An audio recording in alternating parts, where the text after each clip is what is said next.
देखना physics chapter number 4। Chapter 4 में कुछ टॉपिक दे रहा हूँ, पढ़ लेना पहले। एक चुंबक है।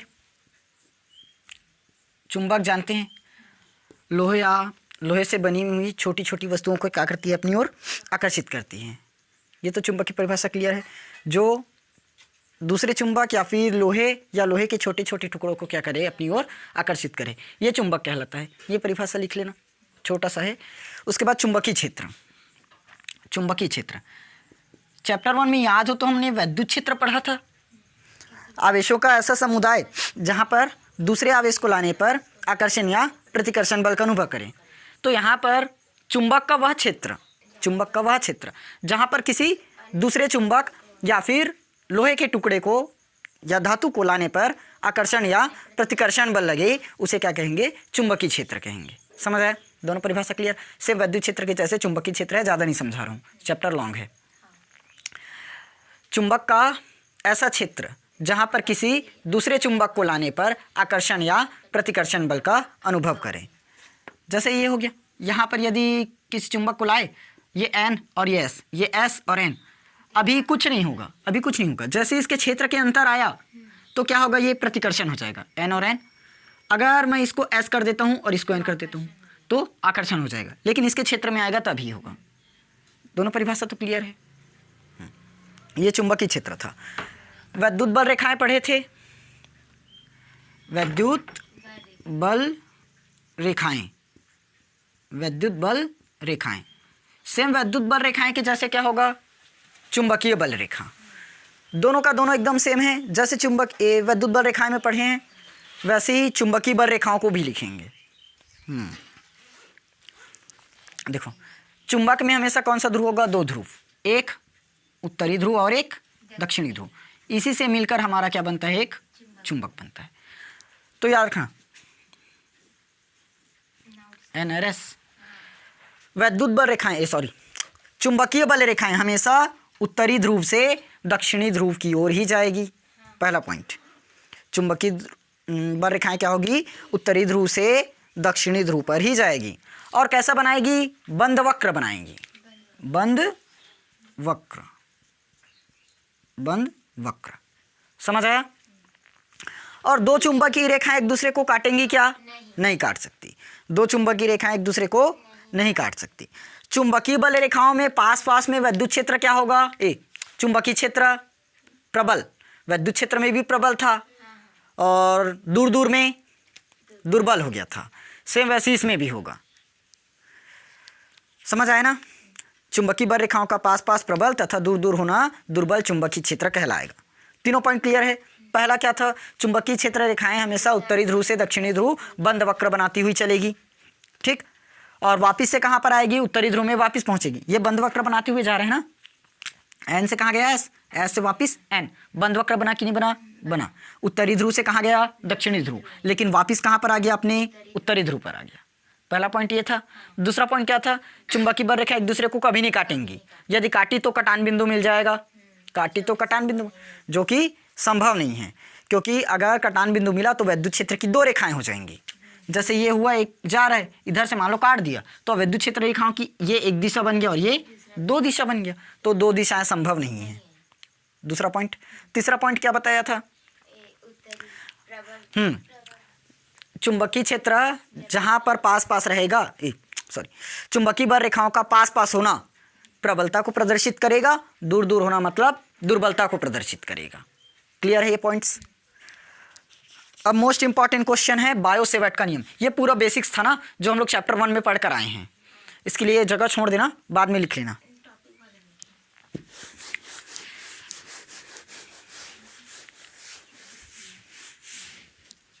चलो, अगला है बायो सेवर्ट का नियम। बायो सेवर्ट का नियम।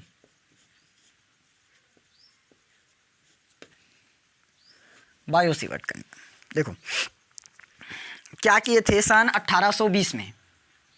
सन 1820 में समझना ना, पहले परिभाषा लिखाऊंगा नहीं, बोलूंगा समझना।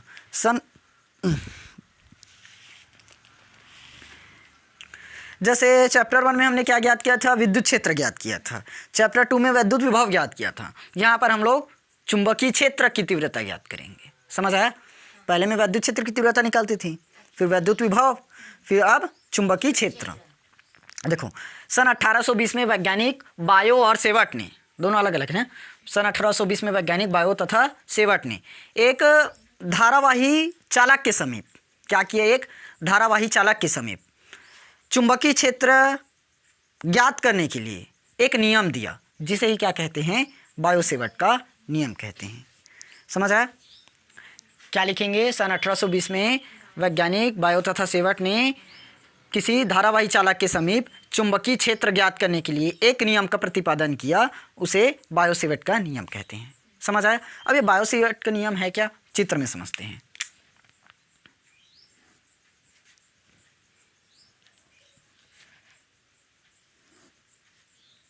समाकलन जैसा बना लेना इसको।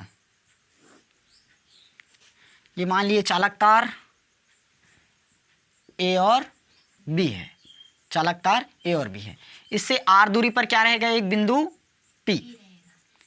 इसी पर क्या करेंगे ना, चुंबकीय क्षेत्र निकालेंगे। इसी पर क्या करोगे, चुंबकीय क्षेत्र निकालना है। ठीक, इसमें मान लेते हैं आई धारा प्रवाहित हो रही है, आई धारा प्रवाहित हो रही है। अब इस पर ना हमें एक छोटा सा अल्पांश मानना पड़ता है। ये पहले यहाँ पर थीटा का कोण और ये अल्पांश, डी एल लंबाई का क्या होगा, एक अल्पांश। अल्पांश, अल्प अंश मतलब छोटा सा उसका भाग। ठीक, देखो परिभाषा तो इसका ऊपर का क्लियर है ना। सन 1820 में वैज्ञानिक बायो तथा सेवट ने ये धारावाही चालक के समीप चुंबकीय क्षेत्र ज्ञात करने के लिए एक नियम दिया, इसे बायो सेवट का नियम कहते हैं। क्लियर हुआ? अब देखो हम इसका थ्योरी कैसे लिखें। जैसे इसका परिभाषा पूरा लिख लोगे ना, पैराग्राफ चेंज कर लेना, फिर इसको लिखना। देखो यहाँ पर मान लेंगे, माना ए बी क्या है, ए बी एक चालक तार है, ए बी एक चालक तार है, जिसमें क्या हो रही है, धारा प्रवाहित हो रही है। लिख लोगे ना, समझा बस देता हूं सीधा। माना ए बी एक चालक तार है जिसमें आई धारा प्रवाहित हो रही है, जिसमें आई धारा प्रवाहित हो रही है। इसमें एक छोटा सा अल्पांश डी एल लेते हैं, यानी कि डी एल लंबाई का एक अल्पांश लेते हैं। डी एल लंबाई के अल्पांश के कारण आर दूरी पर एक बिंदु पी है, जहां पर विद्युत क्षेत्र ज्ञात करनी है। ए चुंबकीय क्षेत्र, बार बार मेरे से भी वहीं जा रहा है। समझ आया? अल्पांश द्वारा उत्पन्न चुंबकीय क्षेत्र की तीव्रता ज्ञात करनी है। क्लियर हुआ? समझना। माना ए बी एक चालक तार है जिसमें आई धारा प्रवाहित हो रही है। डी एल लंबाई ए, छोटा सा अल्पांश डी एल के कारण बिंदु पी पर चुंबकीय क्षेत्र की तीव्रता ज्ञात करनी है। क्लियर हुआ? बस इतना ही लिखना है, ज़्यादा कुछ ऐड मत करना। वैसे भी 3 नंबर का ही क्वेश्चन है। ये देगा तो 5 नंबर में देगा। शुरुआत में 3 नंबर में हमें ना बायो सेवट का नियम बताने के लिए बोलेगा, वो 2 नंबर का रहेगा। नीचे में उसके साथ और एक क्वेश्चन ऐड रहेगा, वो 3 नंबर का रहेगा। टोटल 5 नंबर में ही आएगा। इसमें 2 नंबर ही मिलेगा, ज़्यादा थ्योरी लिखने की जरूरत नहीं है। ऊपर वाला नहीं लिखोगे चलेगा, सिर्फ हमें इसका नियम बताना है। क्या किए, माना ए बी एक चालक तार है जिसमें आई धारा प्रवाहित हो रही है। डी एल लंबाई के अल्पांश के कारण बिंदु आर दूरी पर एक बिंदु पी है, जहाँ पर चुंबकीय क्षेत्र की तीव्रता ज्ञात करनी है। समझ आया? अब देखो ये बी पर चुंबकीय क्षेत्र की तीव्रता निकाल रहे हैं, कहाँ पर, पी पर। पी पर चुंबकीय क्षेत्र की तीव्रता, पी पर चुंबकीय क्षेत्र की तीव्रता, पी पर चुंबकीय क्षेत्र की तीव्रता किससे दर्शाओगे, डी बी से, बी से। ठीक, हमेशा चुंबकीय क्षेत्र को दर्शाएंगे बी से, और छोटा सा चुंबकीय क्षेत्र निकाल रहे हैं, इसलिए क्या होगा, डी बी होगा। समझ आया ना? क्योंकि निकाल किसके कारण से रहे हैं, छोटा सा अल्पांश डी एल के कारण, तो चुंबकीय क्षेत्र भी छोटा सा निकलेगा, इसीलिए क्या हुआ, डी बी। अगर इस अल्पांश को हमने पूरा फुल कर दिया, एल लंबाई का ले लिया, तो डी बी की जगह बी हो जाएगा डायरेक्ट। समझ आया? अब देखो ये बायो सेवट का नियम के अनुसार ये होगा क्या क्या। पहला, जो चुंबकीय क्षेत्र की तीव्रता है, यानी कि पी पर चुंबकीय क्षेत्र की तीव्रता डी बी, ये डायरेक्टली प्रोपोर्शनल होगा आई के। ये बताता है पहला समीकरण। समझ आया? यानी कि dl अल्पांश के कारण बिंदु P पर चुंबकीय क्षेत्र की तीव्रता धारा I के अनुक्रमानुपाती होता है। समझ आया? डायरेक्ट यहाँ से लिख सकते हैं, I धारा के अनुक्रमानुपाती होता है। कौन? चुंबकीय क्षेत्र की तीव्रता। सिर्फ समीकरण बस बताना है अपने को, नहीं लिखोगे फिर भी चलेगा। पहला पॉइंट। दूसरा, और क्या चीज़ दिख रहा है? दूरी r दिख रहा है और छोटा सा अल्पांश dl है, तो ये हो गया हमारा db। इस अल्पांश के भी क्या होगा? अनुक्रमानुपाती। ये हमारा इक्वेशन नंबर 2। दोनों समीकरण समझ में आया? अब एक समीकरण देखो, लंबाई l, ये ए बी, इस पूरे की लंबाई क्या होगी? l होगी। छोटा सा हमने लिया है ना dl, तो पूरे की लंबाई क्या होगी? l। तो l लंबाई का चालक तार और r दूरी पर बिंदु P, इन दोनों के बीच के कोण थीटा, थीटा के क्या होगा? अनुक्रमानुपाती। समझ में आया ना? थीटा के क्या होगा? अनुक्रमानुपाती। अब थीटा को ऐसी तो नहीं लेंगे, डायरेक्ट थीटा थोड़ी ना बोलेंगे, उस पर कुछ ना कुछ वैल्यू आएगा, trigonometry value, sine, cos, tan. तो उसका लेना है हमें स्पर्श ज्या। स्पर्श ज्या को किससे दर्शाते हैं पता है ना? ज्या वाला साइन, 10th क्लास में भी पढ़े हो। समझ में आया? अल्पांश लंबाई, अल्पांश की लंबाई l और अल्पांश को बिंदु P से मिलाने वाली रेखा के बीच बनने वाले कोण थीटा के स्पर्श ज्या के अनुक्रमानुपाती होगा। तीसरा पॉइंट, dB क्या हुआ? साइन थीटा के अनुक्रमानुपाती। समझ आया ये कैसे हुआ? ये तीसरा समीकरण। चौथा समीकरण क्या कहता है? अल्पांश से बिंदु P तक की दूरी के वर्ग की व्युत्क्रमानुपाती। dB क्या बोला था? दूरी के वर्ग के व्युत्क्रमानुपाती। व्युत्क्रमानुपाती लगाए 1/, किसका? r का, और r का वर्ग। ये हो गया हमारा इक्वेशन 4। ये समझ में आया कि नहीं आया? पूरा पॉइंट आया ना? सबसे पहले क्या हुआ था? बिंदु P पर चुंबकीय क्षेत्र की तीव्रता, उसमें बहने वाली धारा I के अनुक्रमानुपाती होते हैं। चुंबकीय क्षेत्र की तीव्रता अल्पांश के अनुक्रमानुपाती होते हैं। दूसरा। तीसरा क्या हुआ था? L लंबाई के चालक तार और बिंदु P, बिंदु R दूरी से पर स्थित बिंदु P, इन दोनों के बीच बनने वाले कोण थीटा के स्पर्श ज्या के अनुक्रमानुपाती। समझ में आया? L लंबाई का चालक तार, R दूरी पर स्थित बिंदु P, इन दोनों के बीच बनने वाले कोण थीटा, इसके स्पर्श ज्या के अनुक्रमानुपाती। चौथा, दूरी के वर्ग के व्युत्क्रमानुपाती होता है। समझ में आया? चारों पॉइंट। अब क्या करेंगे? चारों समीकरण को मिला देंगे। उपरोक्त चारों समीकरणों को मिलाने पर, चारों समीकरणों को मिलाने पर क्या निकलेगा? देखो dB सब में कॉमन है, तो ये dB हो गया प्रोपोर्शनल। देखो I अनुक्रमानुपाती है, dl अनुक्रमानुपाती है, साइन थीटा ये भी अनुक्रमानुपाती है, लेकिन ये तो 1/, करके लिखेंगे क्या चीज? r का स्क्वायर। समझ में आया? यहाँ क्या हुआ? अब देखो dB अनुक्रमानुपाती है। अब जैसे अनुक्रमानुपाती का साइन हटेगा क्या लगेगा? ये नीचे दिख रहा है ना? चलो इस साइन को हटाते हैं तो dB इज इक्वल टू क्या आ जाएगा? k, नियतांक I dl साइन थीटा पूरे के डिवाइड में r का स्क्वायर। देखो जो ये डेरिवेशन निकाल रहे हैं ना, ये अब पूरा लास्ट तक चलेगा। जितना भी डेरिवेशन हम पढ़ेंगे शुरुआत से लेकर लास्ट चैप्टर 4 में, सब में ये यूज होगा। समझ आया?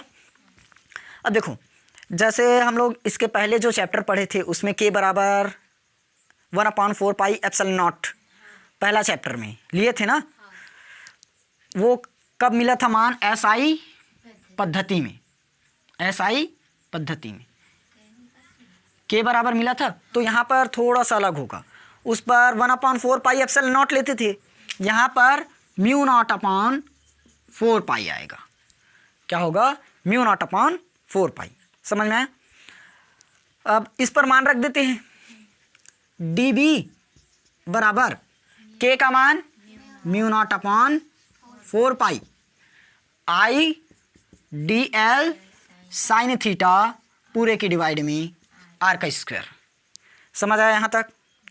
अब इसका मात्रक देखो, इसका तो मात्रक ये होगा वेबर पर, आर का मात्रक मीटर का square, weber per metre square. चुंबकीय क्षेत्र ये है ना, चुंबक के लिए वेबर लगाओगे, ये निकला हमारा डी बी फाइनली। अब एक चीज़ और कर सकते हो, जो यहाँ पर म्यू नॉट अपॉन 4 पाई लिखे है ना, इसका मान पुट कर सकते हो। म्यू नॉट अपॉन 4 पाई 10 की पावर -7 क्या होगा? 10 की पावर -7। ये जब न्यूमेरिकल सवाल सॉल्व करेंगे ना तब वहाँ पर काम पड़ेगा, तो इसलिए 10 की पावर -7 रखना पड़ेगा। तो डी बी बराबर क्या बन सकता है? आप इसकी जगह 10 की पावर -7 और इधर पूरा सेम लिख देना। कर लोगे ना? समझ में आया बायो सेवर्ट का नियम पूरा? क्या क्या पढ़े? सबसे पहले चुंबक पढ़े थे, चुंबकीय क्षेत्र पढ़े, चुंबकीय बररेखाएं पढ़े, 3 हुआ। अब बायो सेवर्ट का नियम देखो, 1820 में वैज्ञानिक बायो तथा सेवर्ट ने धारावाही चालक तार के समीप चुंबकीय क्षेत्र की तीव्रता निकालने के लिए एक नियम दिया, जिसे क्या कहेंगे? बायो सेवर्ट का नियम कहते हैं। पैराग्राफ चेंज करके लिखेंगे, माना ए बी एक चालक तार है, माना ए बी एक चालक तार है, जैसे आर दूरी पर क्या है? एक बिंदु पी है, जिस पर अल्पांश डी एल के कारण विद्युत क्षेत्र की तीव्रता निकालनी है। अल्पांश डी एल के कारण विद्युत क्षेत्र की तीव्रता निकालनी है। या तो इसको पलट सकते हो, डी एल को पहले दर्शा सकते हो। माना ए बी एक चालक तार है जिसमें आई धारा प्रवाहित हो रही है, डी एल अल्पांश के कारण बिंदु पी पर विद्युत क्षेत्र की तीव्रता ज्ञात करनी है। चुंबकीय है ना, बार बार मेरे से मिस्टेक हो रहा है। चलो खैर, चुंबकीय कर लेना, बन जाएगा। आर दूरी पर एक बिंदु पी है जहां पर चुंबकीय क्षेत्र की तीव्रता निकालनी है। क्लियर हुआ? लास्ट बार बता रहा हूं, देख लेना। माना ए बी क्या है? एक चालक तार है जिसमें आई धारा प्रवाहित हो रही है, डी लंबाई के अल्पांश के कारण आर दूरी पर बिंदु पी पर चुंबकीय क्षेत्र की तीव्रता ज्ञात करनी है। अब बिंदु पी पर चुंबकीय क्षेत्र की तीव्रता डी बी, यहाँ पर पॉइंट्स बनेगा। पहला क्या हुआ? जो बिंदु पी पर चुंबकीय क्षेत्र की तीव्रता डी बी है वो इसमें प्रवाहित होने वाली धारा आई के अनुक्रमानुपाती होगा। समझ आया? चुंबकीय क्षेत्र की तीव्रता चालक तार में प्रवाहित धारा के अनुक्रमानुपाती। दूसरा, चुंबकीय क्षेत्र की तीव्रता अल्पांश की लंबाई के अनुक्रमानुपाती, यानी कि डी एल के अनुक्रमानुपाती। तीसरा, अल्पांश और बिंदु पी इनके मध्य बनने वाले कोण थीटा के स्पर्श जाके अनुक्रमानुपाती। चौथा, बीच की दूरी के वर्ग के व्युत्क्रमानुपाती। ये हुआ। चारों समीकरणों को मिला दिए तो डीबी सब में कॉमन डीबी हुआ। डीबी क्या हो रहा है? देखो, आई के प्रोपोर्शनल में, आई के प्रोपोर्शनल में लगाए, डीबी अनुक्रमानुपाती, इसके भी अनुक्रमानुपाती, साइन थीटा के भी अनुक्रमानुपाती। देखो ऊपर में मतलब साइन थीटा के अनुक्रमानुपाती। अब इसका तो व्युत्क्रमानुपाती है तो इसको नीचे में ला लिए, हो गया ना। अब इसको अलग अलग तोड़ोगे वही तो मिलेगा। इसको नियतांक मान दिए इतने को तो क्या मिला? डीबी प्रोपोर्शनल आई, डीबी प्रोपोर्शनल आई। इस पूरे को नियतांक मान दिए आई साइन थीटा और आर स्क्वायर को, तो क्या मिला? डीबी प्रोपोर्शनल में डीएल। अब इनको नियतांक मान दिए तो डीबी प्रोपोर्शनल में साइन थीटा, इसको नियतांक मान दिए तो डीबी प्रोपोर्शनल में 1/r²। मिला वही लाइन। यहाँ से क्या किए? सभी समीकरणों को मिलाए तो ये लाइन मिला। प्रोपोर्शनल का साइन हटा दिए, क्या मिला? के नियतांक। कि ऐसा ही पद्धति में के बराबर क्या पढ़े? म्यू नॉट अपॉन 4 पाई होता है, जैसे वहाँ पर पढ़े थे ना 1/4 पाई एप्सिलॉन नॉट के का मान, तो यहाँ पर क्या होगा? म्यू नॉट अपॉन 4 पाई। तो डीबी का डीबी रखे, के का मान रख दिए म्यू नॉट अपॉन 4 पाई, ये निकल गया I D L sine theta divided by I square weber per metre square. ठीक, ये मात्रक है इसका। अब म्यू नॉट का मान रख दिए, म्यू नॉट अपॉन 4 पाई का मान 10 की पावर -7, तो यहाँ पर आ गया। क्लियर हुआ? मिटा दूं?